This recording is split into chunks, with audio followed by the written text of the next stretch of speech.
Today we have 3.9, nearly 4 gigawatts of wind energy on the system.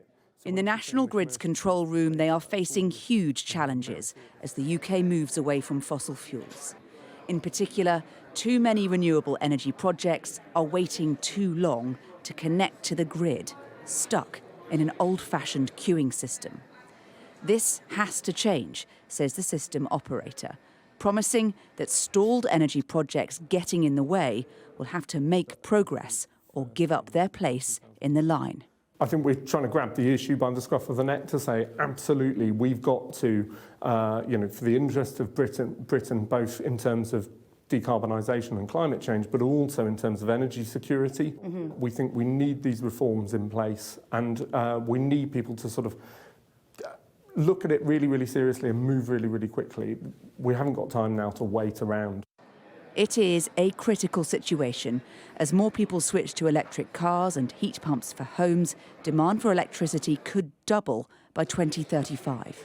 At the moment, there are over 200 projects due to connect to the grid in the coming years, but only half of them even have planning permission to begin building.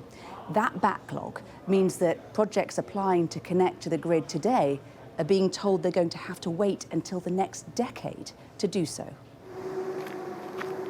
That includes some of Peter Kavanagh's facilities. He runs a company that develops solar, wind and battery storage and says modernisation can't come soon enough. A lot more needs to be invested in the networks because we've moved from a centralised power system to a much more decentralised power system. So that's going from having very large power stations on the grid to having multiple smaller generators on the grid. And, the grid needs to move to enable that. And, experts warn, whoever's in power must keep up with the dizzying pace of change. Net zero is a massive economic opportunity. There's global competition for the companies that we have in the UK and the technologies we have in the UK.